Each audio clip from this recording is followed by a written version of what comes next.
बच्चों, आज के सेशन में हम perimeter and area of plane figures पर आधारित पीवाईक्यू सॉल्व करने वाले हैं। प्लेन फिगर्स यानी आपका जैसे 2 डायमेंशनल फिगर हुआ, जैसे सर्कल, स्क्वायर, रेक्टेंगल, उसके बेसिस पे जो आपने ऑलरेडी अब तक बहुत पढ़ चुके हैं आप लोग। तो हम डायरेक्टली प्रॉब्लम से शुरू करते हैं। ये जो प्रॉब्लम शीट है, आज 5 प्रॉब्लम्स है और डिस्क्रिप्शन में लिंक दिया हुआ है, आप डाउनलोड कर लेना। इसमें कुछ बेस की जरूरत नहीं है क्योंकि आप ऑलरेडी सब जानते हैं। तो I am not going to spend time on explaining the base. Will directly solve and as and when we come will explore. ठीक है। The length of a rectangular field exceeds its breadth by 8 metres. तो भाई साहब, एक rectangular field है। चलो, length जो है ब्रेथ से 8 मीटर ज्यादा है, तो अगर ब्रेथ b है तो लेंथ बन गया b प्लस 8 मीटर्स। ठीक है, ये भी सही है। And its area is 240 metre square, find the dimension of the field. अब इसमें कुछ है ही नहीं। Area is equal to length into breadth. Area is 240, length is b plus 8। ये क्वाड्रेटिक इक्वेशन टाइप्स आ जाएगा आपको, और ये बन गया b, है ना, length into breadth. Therefore b square plus 8b minus 240 is equal to 0। Please solve करना इसके आगे। तो आपको basically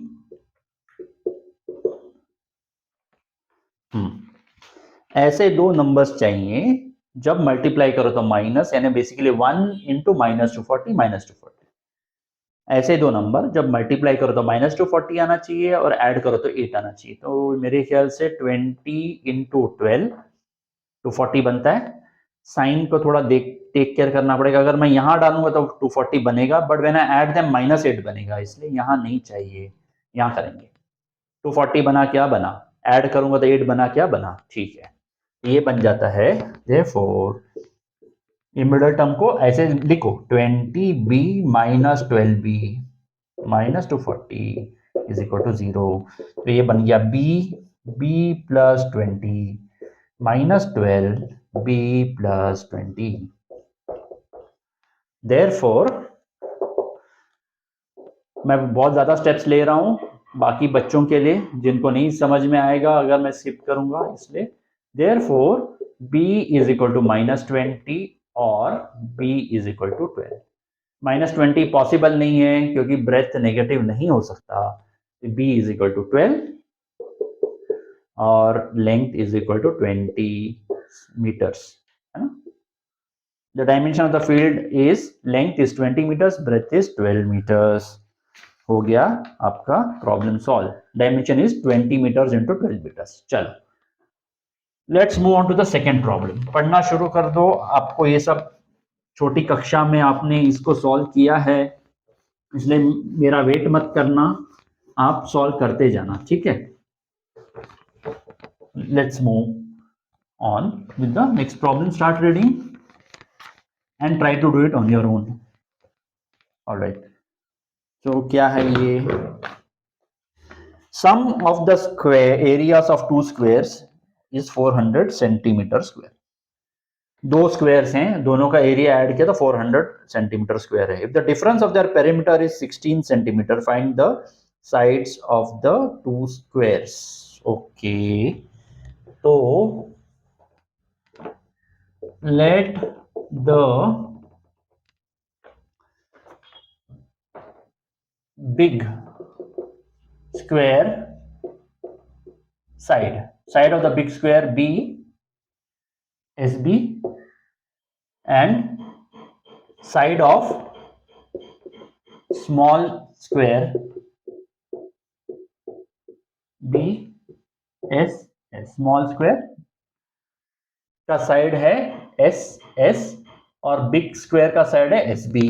okay, therefore now sum of the areas of the two square is 400 centimeter square। तो SB square plus SS square is equal to 400। ये दिया हुआ है hopefully.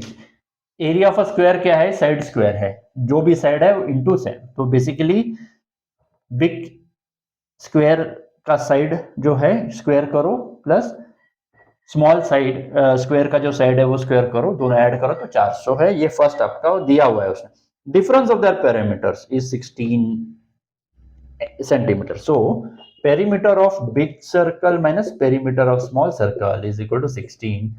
Therefore perimeter of big circle is nothing but 4 perimeter of a square, आपको पता होगा है ना, is equal to 16.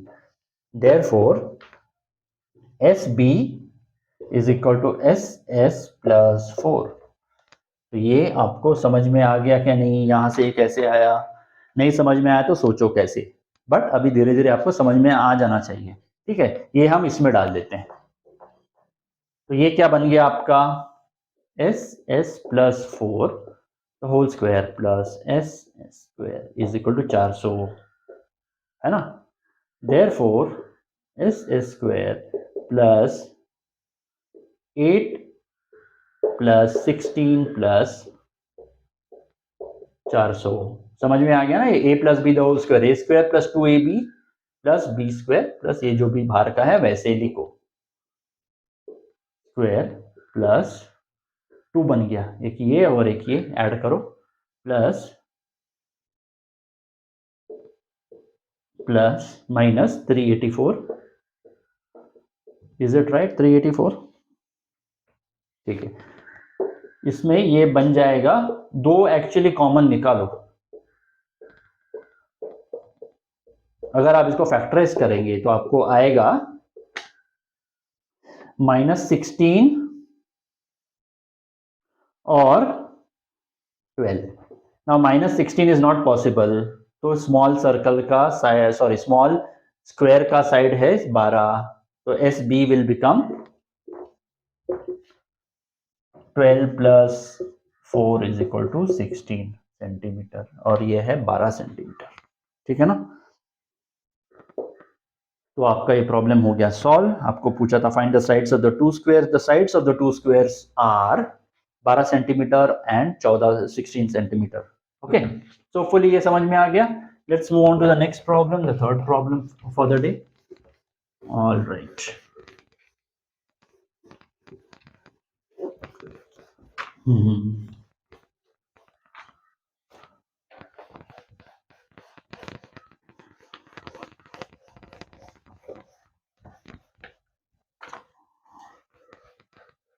okay, third problem. In the rectangular park of dimension 60 meters by 40 meter, a rectangular pond is constructed so that the area of the grass strip of uniform width surrounding the pond would be 1184 meter square. तो भाई साहब एक rectangular park है of dimension 50 metres by 40 metres, तो 50 metres है 40 metres है। ठीक है, a rectangular pond is constructed so that the area of grass strip of uniform width surrounding the pond would be this. Okay, इस park के अंदर एक पॉन्ड है, बनाना है हमें, और इसके अगल बगल में जो ग्रास है, ये सब ग्रास है यहाँ पे साइड में, वो यूनिफॉर्म विड्थ, यानी बेसिकली लेट से ये W है तो ये भी W होना चाहिए, ये भी W होना चाहिए, और ये भी W होना चाहिए, चारों तरफ इक्वल जगह होनी चाहिए पॉन्ड की। ओके, तो क्या करना है अभी हमें, so that the area of the grass strip of uniform width surrounding the pond would be 1184। ये जो ग्रास स्ट्रिप है वो यूनिफॉर्म होनी चाहिए, उसका एरिया 1184 है। ठीक है, find the length and breadth of the pond. तो एक काम करते हैं, हमको एक्चुअली ये पता नहीं है, हम आइडिया लगाते हैं। सो length of pond, length of pond क्या होगा आप बताओ। ये पूरा है 50, तो लेंथ ऑफ पॉन्ड इधर से W गया उधर से W गया, तो 50 माइनस 2W हो गया, और breadth of pond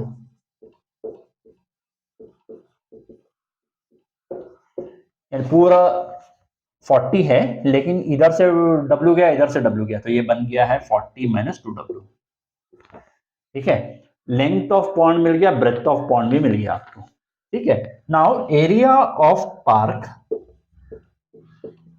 is equal to area of grass strip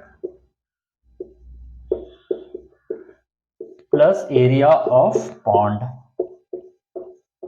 simple ना, ये पॉन्ड है और उसके अगल बगल में ग्रास स्ट्रिप है, ये दोनों को मिलाएंगे तो पार्क का एरिया आपको मिल जाएगा। नाउ एरिया ऑफ पार्क क्या दिया है, 50 इंटू 40, सो 50 इंटू 40 क्योंकि रेक्टेंगुलर है।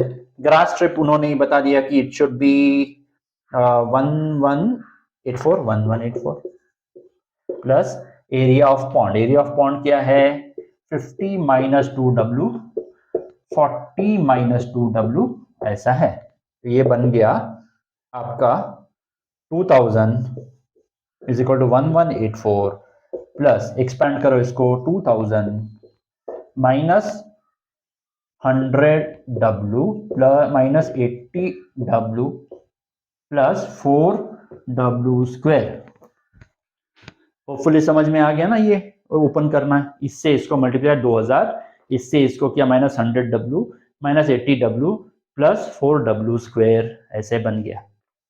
सो फाइनली अगर आप इसको सॉल्व करोगे तो ये बनेगा W square plus W square minus 37W plus 296। आप इसको जरा सॉल्व करके देखना, यहां तक आएगा। इसको थोड़ा सिंप्लीफाई करो, 2000 यहां से गया, यहां से 2000 गया, ठीक है, ऐसे ऐसे करके आप धीरे धीरे इसको इसी फॉर्म में आएगा ये, है ना। देयरफॉर फैक्टराइज करो तो ये फैक्टराइज करने का W इज इक्वल टू 37 और 8 बनता है, ठीक है। क्या W 37 हो सकता है क्या? अगर W 37 हो गया तो ब्रेथ बन जाएगा 40 माइनस 74, नेगेटिव में आएगा। सो W कैनॉट बी 37। आपको समझ में आ गया ना, अगर W 37 है तो ब्रेथ नेगेटिव हो जाता है, not possible. So W is equal to 8 is the only option. Therefore हमें क्या करना है, length and breadth of the pond. So length of pond is equal to 50 minus 2 into 8, 16 यानी 34 हो गया क्या, और breadth of pond is equal 40 minus 2W is equal to 24, ठीक है ना। आप बोलेंगे सर ये मैं कैसे लिखूं, 37 नॉट पॉसिबल। बोला W is equal to 37 is not possible as BP is equal to breadth of pond, 40 minus 2W is equal to minus 34, right? Minus 34 is not possible, है ना। breadth of negative breadth is not possible. So 40 minus 2W, W is 37 ना, so 74 हो गया। 40 minus 74 is like minus 34, not possible. तो ऐसे करके आप लिख देना। ऑलराइट, सो बच्चों ये था थर्ड का सॉल्यूशन। होपफुली आपको समझ में आ गया है, ज़्यादा दिक्कत नहीं होनी चाहिए। छोटे क्लास में भी आप ये करते आए हैं इस टाइप से, ठीक है। Let's move on to the next problem.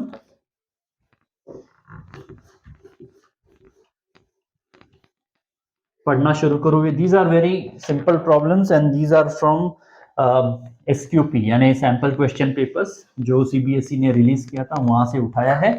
हो सकता है मल्टीपल चॉइस क्वेश्चन था, उसको मैंने कन्वर्ट कर दिया एक क्वेश्चन के रूप में without any choices. Okay, all right, so the fourth problem, it is proposed to build a new circular park equal in area to the sum of areas of two circular parks of diameter 16 meters and 12 meters in a locality, ठीक है।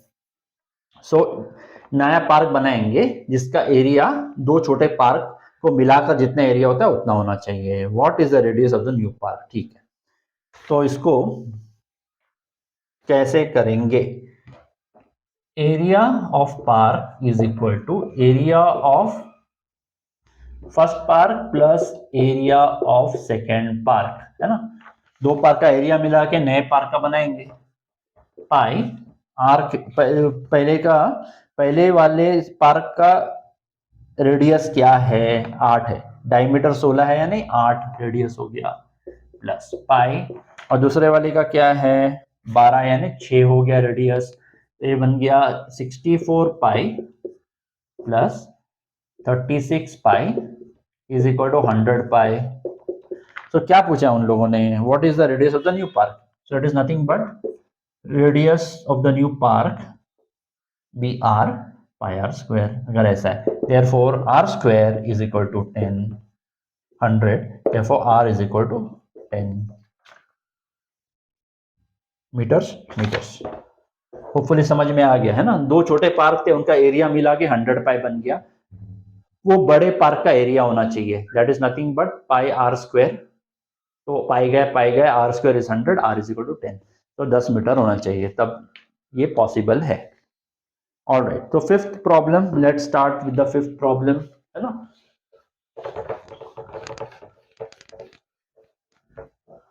Alright, so if the perimeter and the area of a circle are numerically equal, why numerically? क्योंकि number wise equal हो सकते हैं। Unit तो एक का है सेंटीमीटर होगा, दूसरे का सेंटीमीटर स्क्वायर होगा, इसलिए सिर्फ न्यूमेरिकली पॉसिबल है। ठीक है, then what is the radius of the circle? Okay, radius of the circle, ठीक है, radius of the circle. So fifth problem, perimeter of a circle यानी circumference of a circle 2 pi r, okay, let r be the radius of the circle, और area है pi r square. Okay, forget about the units, will just look at the number. So 2 pi r is equal to pi r square, है ना, pi गया, therefore 2r is equal to r square. एक को दूसरे की तरफ ले जाओ, ये बन जाएगा ऐसे, therefore r minus 2 is equal to 0, therefore r is equal to 0 और r इज इक्वल टू 2। ठीक है, r is equal to 0 ignore करेंगे, फिर सर्कल ही नहीं रहेगा कोई, है ना। तो therefore what is the radius of the circle for this to be true? So r should be 2, only then perimeter will be equal to area of a circle numerically। देखो ना, अभी अगर r 2 है तो पेरीमीटर क्या हो गया, 4 पाई हो गया, और एरिया क्या हो गया, r स्क्वायर यानी 4 पाई। न्यूमेरिकली दोनों इक्वल है, 4 पाई। हाँ, यूनिट सेंटीमीटर होगा, इसका सेंटीमीटर स्क्वायर होगा, या मीटर इसका होगा मीटर स्क्वायर होगा, but number wise value wise same होगा। ठीक है, तो बच्चों आज के लिए बस इतना ही। अगर आपको इसमें कोई भी दिक्कत होती है तो प्लीज आप कमेंट सेक्शन में लिख देना, मैं क्लैरिफिकेशन पोस्ट कर दूंगा। ठीक है, तो अगले सेशन में हम रिवीजन करने वाले हैं। अब तक जो भी हमने इतने लास्ट 3 हफ्ते या 4 हफ्ते जितने भी हुए हैं, उसमें क्या क्या किया उस पर हम रिवीजन करेंगे। तो आज मैं यहीं खत्म करता हूं। फॉर्मूला बुक में आप नए फॉर्मूलास अगर लिखे नहीं है, perimeter, area of circle, square, rectangle, triangle, सब कुछ जो जो आपको याद आए, अगर नहीं इंक्लूडेड है प्लीज जोड़ देना, ताकि इस टाइप के प्रॉब्लम्स अगर आ जाए 1 या 2 मार्क के लिए तो आपको दिक्कत नहीं होनी चाहिए। ठीक है, तो बच्चों आज के लिए बस इतना ही। You take care and will meet next time. Bye bye.